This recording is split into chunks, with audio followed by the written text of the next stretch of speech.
an early start that I didn't really want to make, but the winds come up from the southwest actually, and it's a little bit ordinary here. Actually, I'd blown right round on the anchor chain and I was just touching the beach, so I felt a bump a couple of times, so I got up and pulled myself out on the anchor, and we started her up, and we're just going to head off. I got the anchor up anyway, so we're going to head off over to Raby Bay.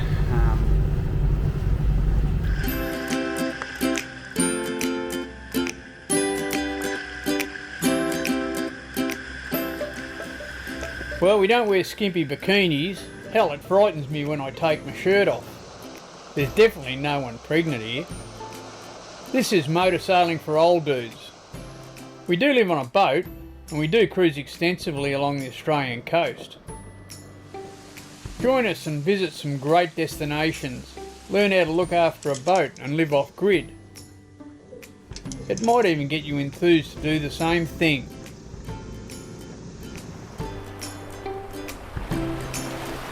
Hey, stay out there till you can't.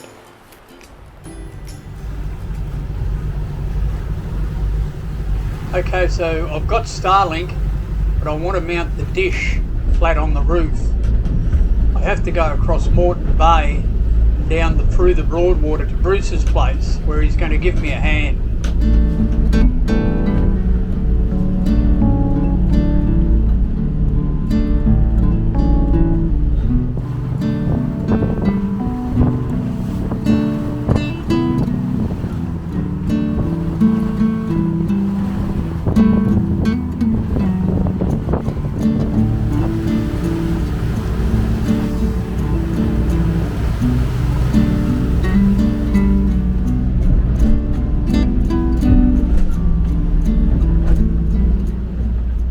Sails come in, the wind's gone around to the south a bit more, and we're punching into it now, just heading across the Mud Island. I've got about another hour and a half of this, and then when we get in a bit closer to the land it might be a little bit offshore, but we'll get down there, then alter course up to Cleveland.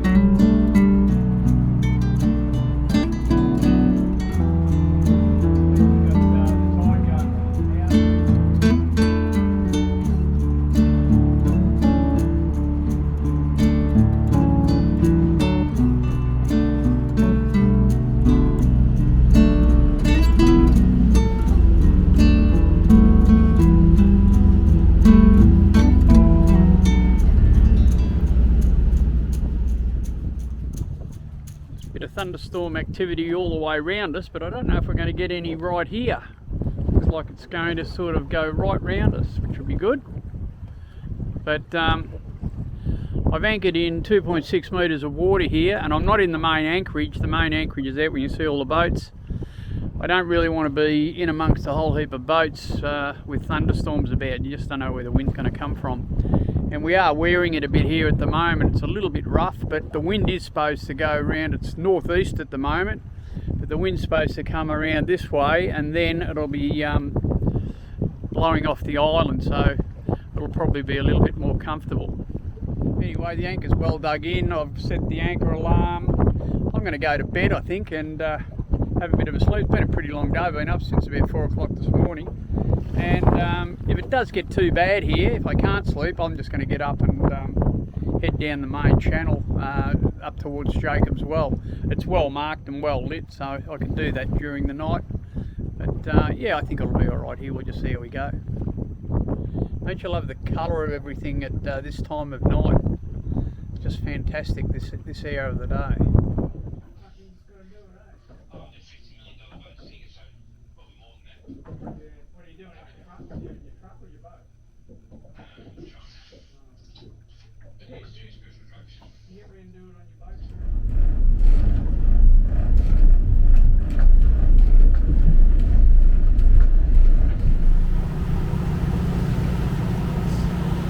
Got a bit untidy back at Quitchy with the wind coming in, didn't go round at all, and the tide against it started to stand them up a little bit, so a bit hard to sleep.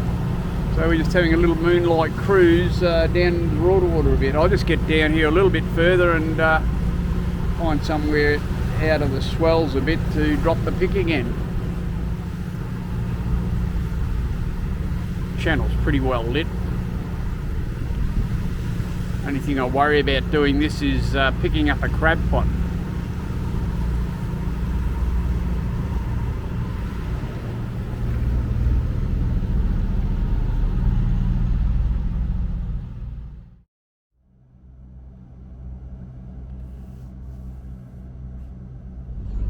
After a broken night's sleep, we wait for the tide before heading further down the Broadwater to Jacob's Well.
So this is where I've been mounting Dishy, but I think it needs to go up on the roof.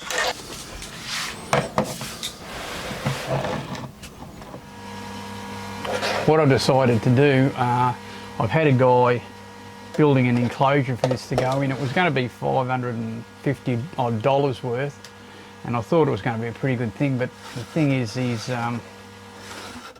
mucking me around a little bit, and it's been a couple of weeks now, and I think what I'm going to do is we're going to just try and do this and make it up ourselves. So what we'll do is cut the bottom out of the dish, and then I'm going to make up a base to go underneath where we cut it off, and then we'll Sikaflex that to the base, and then I'll stick the base onto the roof of the boat, and I think we can do it that way. We've come up 20 mil from the face of the dish. So we've set it on a bit of carpet, a little piece of ply to compensate for the carpet, and a bit of MDF or a bit of ply with a bit of a bevel cut on it. Move that up against the dish with our pencil and give it a good mark. Yep. And that gives us our 20 mil. So you can see we've marked all the way around. We've gone all the way around. Yep. For the corners, we've just used a ruler and come off level, put a couple of marks, and just scribed it. So now we're going to try and cut that. Ooh. So this is where fingers are crossed and the hands get sweaty, because once I cut into this, of course, there's no more warranty from Starlink. So be aware that when you do this, you're going to void any warranty you had from Starlink. But yeah. I'm not sure on what we're going to use to cut it. I've got a abrasive bit on the fine tool, and I've also got a blade. So we're going to try the abrasive bit first. We'll try the both of them, eh? And see what cuts it best. Yeah. And I think we'll start up here just to try the cutter.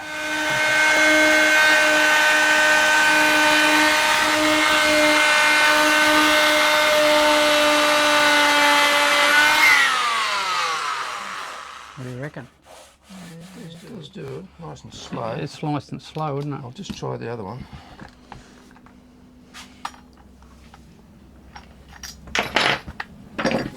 Got to be very careful when we cut this. We don't want anything going in. There's a big electrical panel underneath this plastic, and you don't want to be cutting into that for sure.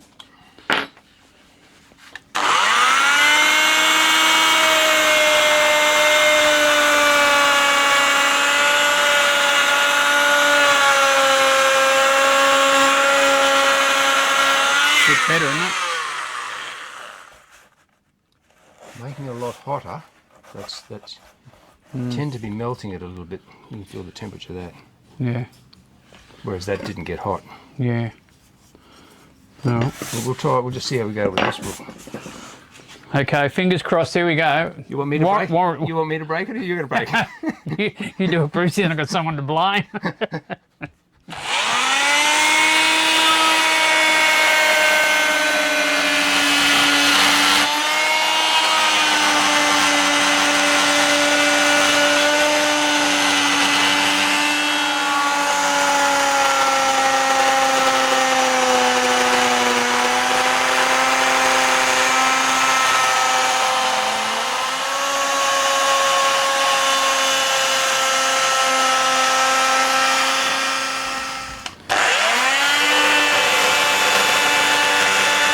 Seems to be that doing it with a multi-tool is very controllable. Yeah, very easy to get a nice flat surface. Yeah. And yeah, it seems to be working really well. I think it's better than doing it with an angle grinder. So it's you just got to take a little bit of time doing it.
Righto. That was easy. Dishes apart. Let's do it from there. Go on. Okay. And then we've got our wires. You've got your motor wires. Little tag on there. Just press the tag in. And they'll come out. So explain those wires, Brucey. So these are your motor wires, which we won't be using anymore. And these are your data. So that's the 8-core cable that actually comes from your router. So the power comes in that router cable, or in that cable from the router to your dish, and then the dish sends power back up into your motors.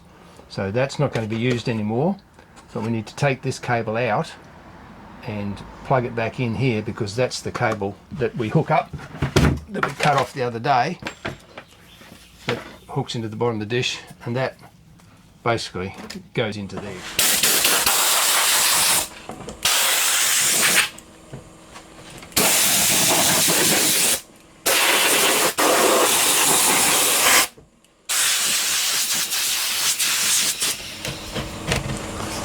Just heard that thing beep.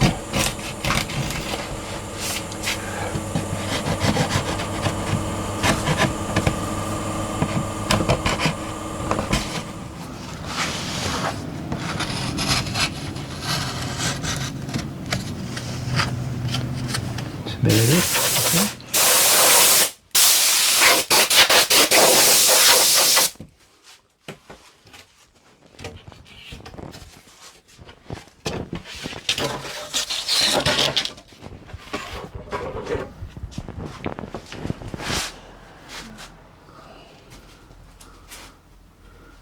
Pretty good.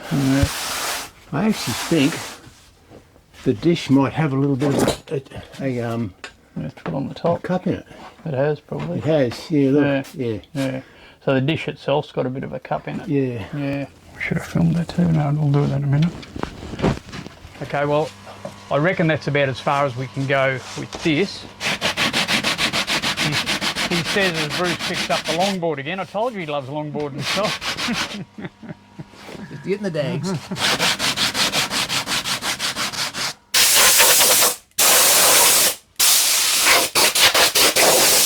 What we've got to work out now is this is the cable that's got to attach, that's got to plug back into there.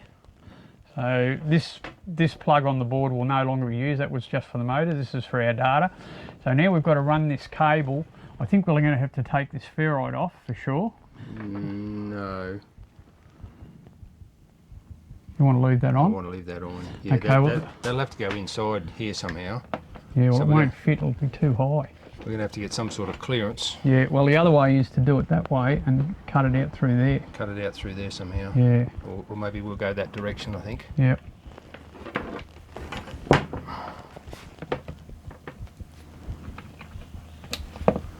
We'll go out like that. Yep, that'll be good. Bit of clearance over here. Yep. And I think we just sicker that into the case. Yeah. So, about there. Yeah, about there somewhere. We're going to put a little bit of a groove in there. Yep. Yeah, this connector that comes with the Starlink, although it's got a rubber seal around it, I'd question how waterproof it would be in the weather. So what we'll do is we'll put some glued heat shrink. You can buy heat shrink that's got the glue inside it, so that when it melts, it all seals up really well. So we'll use that over that connector, and that can just lay underneath the Carly float on Norm's roof. And we'll do the same with this join. When we make that join, we'll do the same with that. We'll use glued heat shrink so that it's completely sealed. Alrighty, we'll put a cut or a groove in there. We're just going to put a little groove in here for that cable to run out, which I think I might use the soldering iron for that.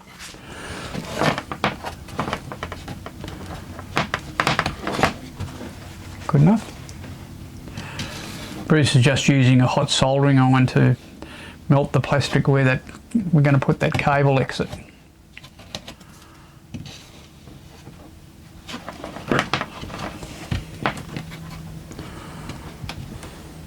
We'll fill that with sicker and that should be pretty good. We're just measuring up for the board, yeah, I think it'll want to come out to about 250. 350. 350, yep, by 600. 600, 350 by 600. Well, that's about the end of it until we can get a bit of ply and glass it up and make a base to go on this. So we might have to go and do a bit of shopping. Yep.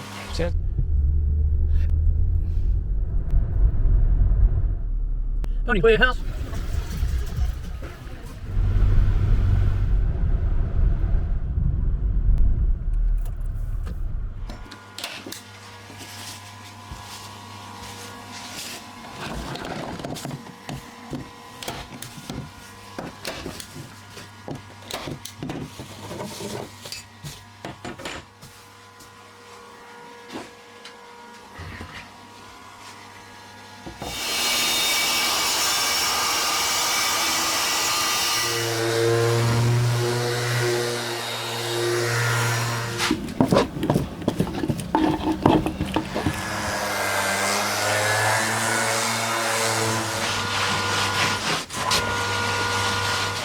You'll have to sicker that in first, I guess.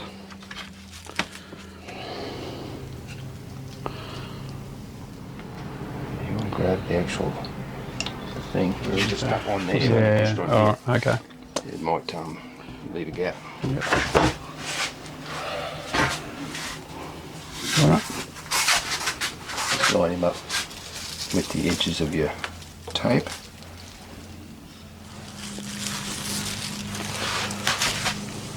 No.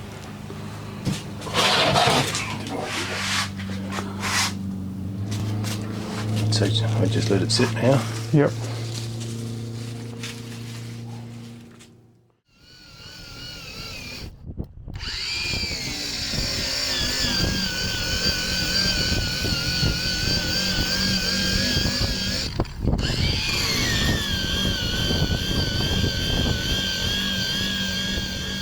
to, Bruce? Joining up some cables.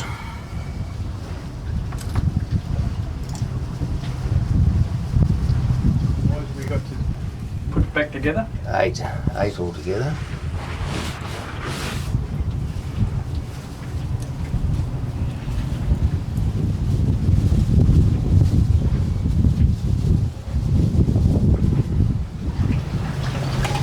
One.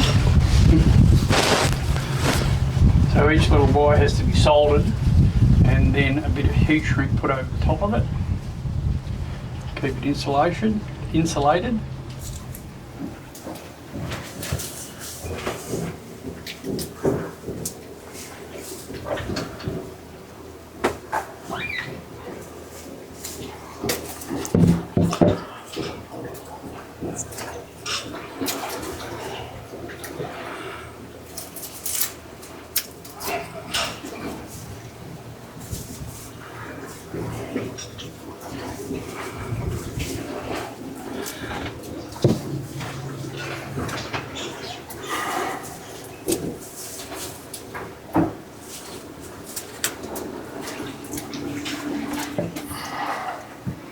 Oh, you need it on still for that, don't you?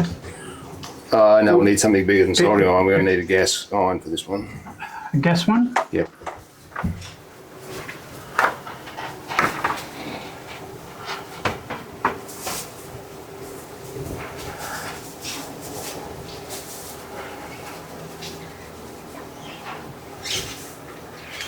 This is glued heat shrink.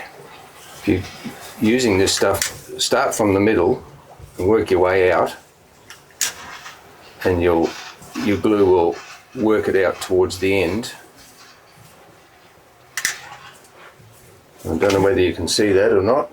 Is it too close? No, it's probably not like live, but anyway, see again. Yeah. You might just be able to see the glue coming out around the end of the heat shrink.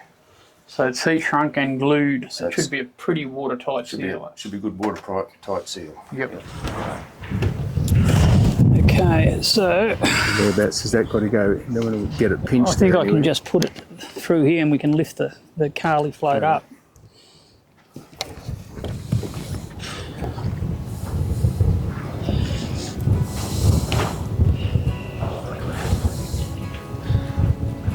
So that's Dishy installed flat and wired. Fantastic. Well, it's Starlink mounted flat on the roof, done and dusted. Nice and neat. You wouldn't even know it was up there really, and it seems to work perfectly. Doesn't seem to be any degradation in signal or anything like that, and you haven't got that dish sticking up in the air and being obtrusive, so that's worked out really well. Thanks very much, Brucey. That was a job well done.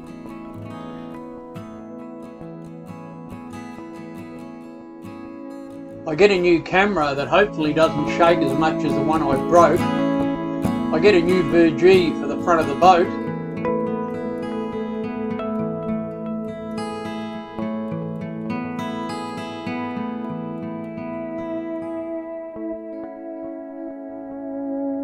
And I take you to my home on the Gold Coast.